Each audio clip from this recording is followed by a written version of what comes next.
8월 25일 금요일 미혹되지 말라라는 제목으로 데살로니가 후서 2장 1에서 12절의 말씀입니다. 사랑의 하나님 감사합니다. 오늘도 말씀 묵상의 시간을 주심에 감사합니다. 이 시간을 통하여서 하나님의 말씀이 들리고 복음이 들리기 원합니다.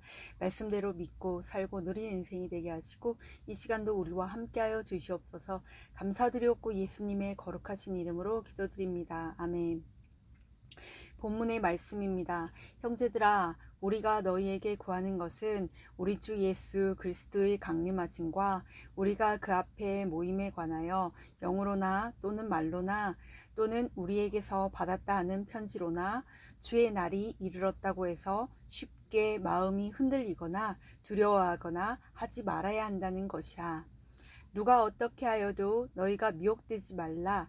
먼저 배교하는 일이 있고 저 불법의 사람 곧 멸망의 아들이 나타나기 전에는 그날이 이르지 아니하리니 그는 대적하는 자라. 신이라고 불리는 모든 것과 숭배함을 받는 것에 대항하여 그 위에 자기를 높이고 하나님의 성전에 앉아 자기를 하나님이라고 내세우느니라. 내가 너희와 함께 있을 때 이 일을 너희에게 말한 것을 기억하지 못하느냐.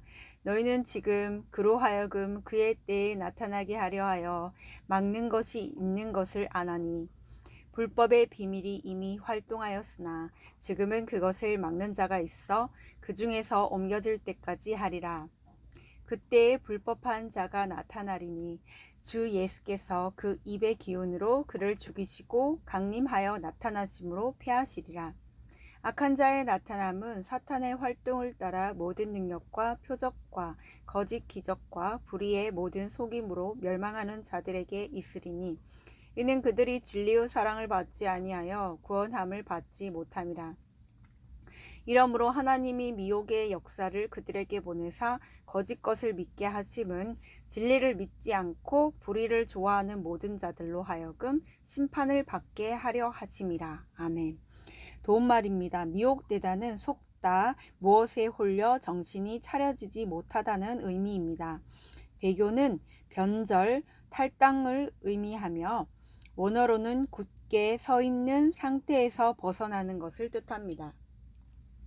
본문 요약입니다. 바울은 예수 그리스도의 강림하심에 대하여 데살로니가 성도들에게 일러준 것을 상기시키며 어떤 말에도 흔들리거나 두려워하지 말라고 권합니다.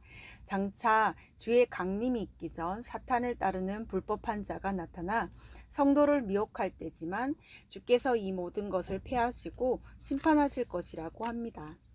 오늘의 중보기도입니다. 다음 세대가 사탄의 활동을 따르는 거짓 표적과 불의의 속임에 미혹되지 않게 하옵소서. 아멘.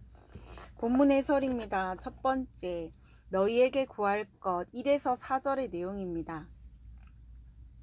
당시 데살로니가 교회에는 주의 강림이 임박했다고 말하는 거짓 교사들이 있었는데 성도들은 그들로 인해 혼란스러워하고 있었습니다. 이에 바울은 데살로니가 성도들에게 주 예수의 재림 전에 나타날 징조를 일러줍니다. 그리고 누가 어떤 말을 해도 미혹되지 말라고 권면합니다. 주 예수의 강림이 있기 위해 불법의 사람이나 하나님의 권위에 도전하는 멸망의 아들이 나타나는 것도 장차 있을 고난도 모두 흔들리거나 두려워할 일이 아니라 있어야 할 일인 것입니다. 적용 질문입니다. 나는 주의 날이 이르렀다며 두려운 말로 나를 미혹하는 이단이나 극단주의자들에게 마음이 흔들린 적이 있습니까?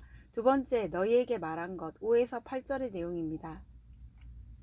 바울이 데살로니가 성도들과 함께 있을 때 주 예수의 강림에 대해 말한 것을 그들에게 상기시킵니다. 그리고 주님의 재림 전에 불법한 자가 나타나겠지만 그가 나타날 시기도 재림하신 주님에 의해 죽게 될 결말도 이미 정해져 있음을 분명히 밝힙니다. 내 인생에 닥친 여러 불법한 사건도 마찬가지입니다. 주님이 나를 성도로 택하셨기에 모든 사건을 주께서 내 구원과 거룩함을 위해 다스리십니다. 따라서 성도는 어떤 상황에서도 들은 말씀을 기억하며 하루하루 살아내야 합니다. 적용 질문입니다. 내게 닥친 불법의 사건은 무엇입니까? 그것도 주님의 통치 아래 있음을 믿습니까? 세 번째, 거짓 것을 믿게 될 심판. 9에서 12절의 내용입니다.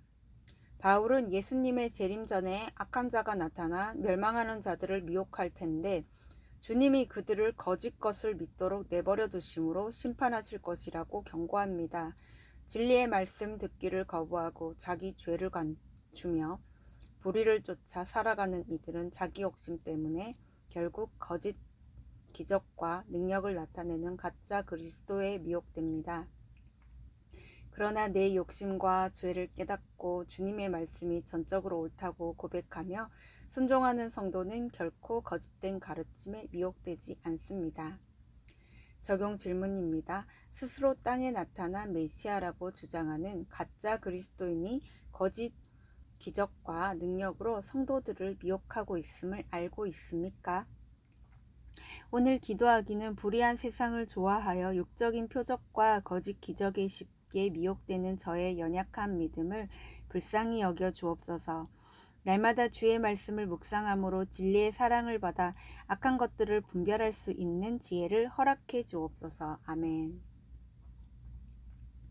묵상 간증입니다. 다만 악에서 구하소서란 제목으로 정택함님의 말씀 적용글입니다. 고등학생 때 교회 수련회에서 은혜를 받은 뒤 신학생이 되겠다며 성경과 신앙서적을 탐독하고 여러 교회를 다녔습니다.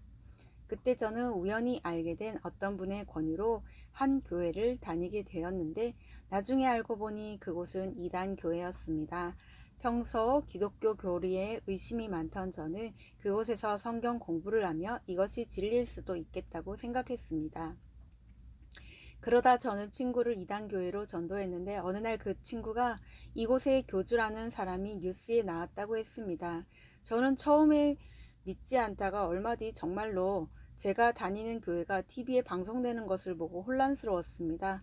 하지만 당시 공부에 지치고 사람의 인정과 사랑이 갈급했던 저는 저에게 친절히 대해주고 또 거짓을 그럴듯하게 믿도록 포장하는 그것을 쉽게 끊을 수 없었습니다. 그러던 어느 날 제가 이단에 다니는 것을 모르시는 어머니께서 저를 부르시더니 꿈에서 제가 귀신에게 잡혀있는 모습을 보았다고 말씀해 주셨습니다. 그리고 꿈에서 누군가 어머니의 기도 덕분에 대장 귀신이 오기 전에 저를 서둘러 데려갈 기회를 주겠다고 했다는 것입니다. 이렇게 어머니뿐만 아니라 지체들의 기도 덕분에 저는 주의 은혜로 이단에서 빠져나올 수 있었습니다. 저는 이 일을 겪으면서 사람들을 이단으로 유혹하는 사탄의 실체와 진리보다 내 눈에 보기 좋은 대로 믿는 저의 완악함을 깨닫게 되었습니다. 현재 저는 믿음의 공동체에 속해 진리의 말씀을 들으며 영적인 분별력을 기르고 있습니다. 앞으로는 예전에 저처럼 사람의 인정을 쫓아 진리를 찾아 헤매는 이들에게 참 진리의 복음을 전하고 싶습니다.